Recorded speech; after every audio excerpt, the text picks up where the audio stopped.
And in the near future, no, nakikita nyo ba tong rainbow na to, guys?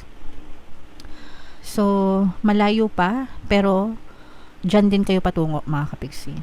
So, in the near future, guys, makakita rin kayo ng liwanag sa buhay nyo, kaligayahan, kasiyahan. You will explore ways or pamamaraan para gumaan yung kalooban nyo or kabuhayan, para gumaan yung kabuhayan nyo.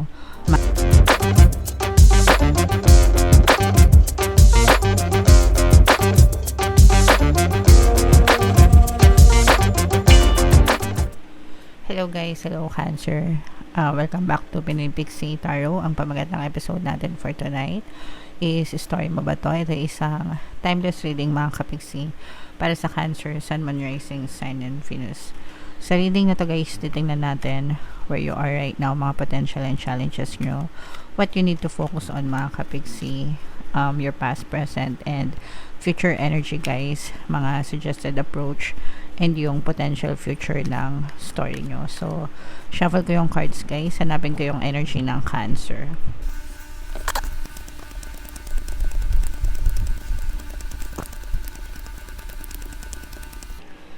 Eto, guys. So, Cancer, kayo ay represent ng Mother of Cups sa ating spread. Kung ano na lang yung makaresonate, guys, take that message, no? Kasi hindi lahat ng mensahe ay magre-resonate sa inyo. So, where you are right now, Cancer, for some of you guys, no, nararamdaman natin na namumukadkad yung kagandahan ng kalooban nyo, mga kapiksi. And the more na maganda yung kalooban nyo, the more na maganda din yung mga bagay na bumabalik sa inyo, guys, no. So, this is you being in your power. Kumbaga parang hindi kayo nagpapa-apekto sa mga negative na nangyayari sa paligid nyo at saka sa mga negatibong tao. You're always choosing kindness. Ibig sabihin, palaging pinipili mo maging mabuti sa buhay mo. Kagandahan ng loob ang iyong pinapakita or pinapanatili. Kaya magaan lang din yung daloy ng buhay sa inyo, mga kapiksi. Yung potential and challenges nyo, this is more on potential, guys, no? For some of you, kung meron na kayong partner o specific person, guys, pwedeng nagiging maganda yung relationship nyo sa kanila, mga kapiksi. And sabi ko nga, diba, you're choosing kindness. And for some of you, parang nagkakaroon ka rin ng katulong or katuwang sa buhay. Kaya mas lalong gumagaan din yung pagdadala ng buhay mo. Ito naman, guys, yung katuwang sa buhay, not necessarily na lover or specific person, na romantic partner. Pwedeng mga anak mo, pwedeng best friend mo, anybody na feeling mo nandyan at hindi ka iiwan sa mga ginagawa mo sa buhay, and parang nagiging support system nyo siya. Ibig sabihin, sa kanila kayo kumukuha ng lakas ng loob, tibay ng kalooban, ganyan. And what you need to focus on, guys, is this is your energy, no? Mag-focus lang kayo sa sarili nyo. Yung i-highlight nyo yung mga strength nyo, mga kapiksi. Mamaya titingnan natin kung ano yung strength nyo. Pero this is you focusing on your energy, guys, on yourself. And the more na fino-focus mo yung energy mo sa sarili mo, mas lalo kang tumitibay, lumalakas. By the way, guys, pasensya na kayo sa boses ko kasi medyo inuubot, sinisipon tayo ng konti. And in your recent past, guys, talagang matibay na yung loob nyo, no? Or pinagtibay na rin kayo ng mga experience nyo in the past. So, nandun yung tapang ng kalooban. Pwedeng ano din, guys, before, more on strength kayo, more on tibay ng kalooban. Ngayon, more on kabaitan ng kalooban.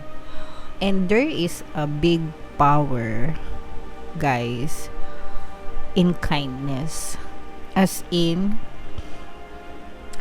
when you choose kindness, mga kapigsi, napaka ganda, no, ng balik niyan sa buhay nyo, guys.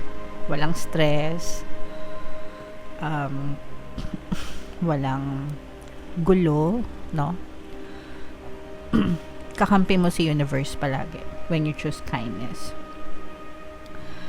And your greatest strength, mga kapigsi, is ganun nga yung emotions mo. So kailangan mo mag-focus sa sarili mong nararamdaman.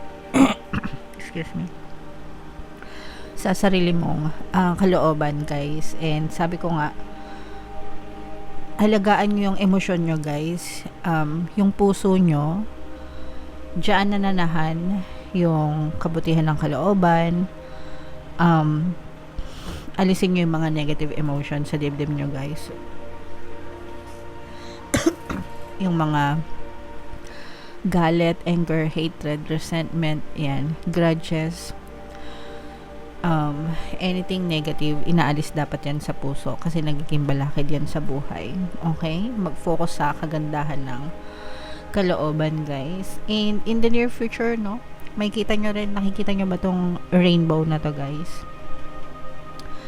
So, malayo pa, pero dyan din kayo patungo, mga kapigsi. So, in the near future, guys, makakita rin kayo ng liwanag sa buhay nyo, kaligayahan, kasiyahan. You will explore ways or pamamaraan para gumaan yung kalooban nyo or kabuhayan, para gumaan yung kabuhayan nyo, mga kapigsi. So, yan yung in the near future nyo. Kaya ito, guys, i-mind nyo na tong magandang buhay na to. And suggested approach nito, guys, is matutong magtiis and matutong kumilos kahit ano pang challenge, no, sa buhay. Just keep on going and going kahit na gaano katarik yung inyong daan, kahit gaano katinik. Kasi kung mapapansin nyo, guys, no, tingnan nyo yung image ng card, masyadong matinik. Ibig sabihin, it's not easy, hindi siya madali, pero napaka-fulfilling yan kapag nakaabot na kayo sa taas. So, you will have a lot of sacrifices, pero magiging worth it yan in the future, mga kapigsi. Kasi magiging sulit yung mga rewards na ibibigay sa inyo ng universe, guys. What you need to know, mga kapigsi, hindi mo kailangan magmadali kumbaga hindi lahat ng bagay ay nadadaan sa madali ang kilos. Sometimes yung mga maliliit na pagkilos nyo, mga kapigsi, nagko-contribute yan sa inyong malaking success or malaking tagumpay. Kaya yung mga maliliit na tagumpay nyo, guys, i-celebrate nyo. Gawin nyo siyang BBL. I-take nyo siya as BBL. Pag sinabing BBL, guys, birds before land. Yun yung tawag sa manifestation. And in layman's term, yun yung mga small movements, mga kapigsi. Pag sinabing small movements, small manifestation, one thing will bring you to another, hanggang sa fully mag-manifest yung mga desires nyo. So, there's always movement,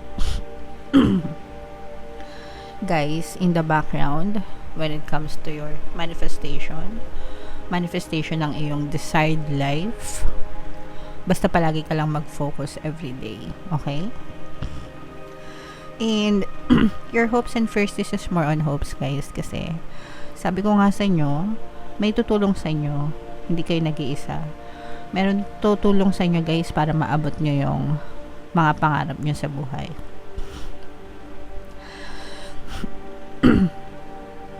You will find the right people. You will be surrounded, no? Mapapalibutan kayo ng mga tamang tao na magbibigay ng suporta sa inyo kahit gaano pa.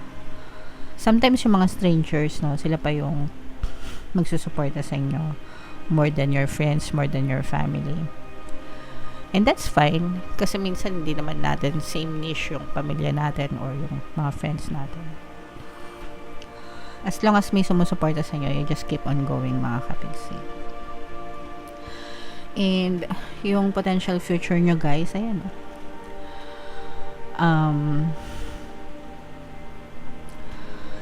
Dadating yung time na you will have to choose, mga kapigsi. Parang meron kang mapagdidesisyonan na meron kang mapagdidesisyonan, mga kapigsi, na mas magdadala pa sa'yo ng tagumpay or mas magdadala pa sa'yo ng kaginhawahan ng buhay. So, you always have to choose whatever, kung ano man yung piliin nyo, guys. Always affirm lang na everything is always working out in your favor, para kahit ano man yung mapili nyo, maging pabor pa rin sa inyo yung sitwasyon, mga kapigsi. Okay? Pasensya na kayo sa boses ko, nahirapan ako magsalita, guys, kaya medyo dahan-dahan lang. So, comment down below, Cancer, if feeling nyo naka-resonate kayo dyan. Tingnan natin yung ganap sa inyo. Shuffle ko to, guys, habang sinashuffle ko to. Additional message. Panoorin nyo muna yung video natin regarding sa ating paano mag-manifest ng abundance video course. Kapigsi, sawa ka na ba sa mga struggles at hirap sa buhay mo? Masipag ka ba at masikap sa buhay ngunit hindi ka pa rin umaasenso? Ilang beses ka na bang nag-attempt mag-negosyo at mag-invest pero palagi ka pa rin nalulugi? Sa pagkakataon na ito ay maaaring may subconscious beliefs ka na nagiging balakid sa iyong pag-unlad at pagyaman. Introducing, paano mag-manifest ng abundance video course.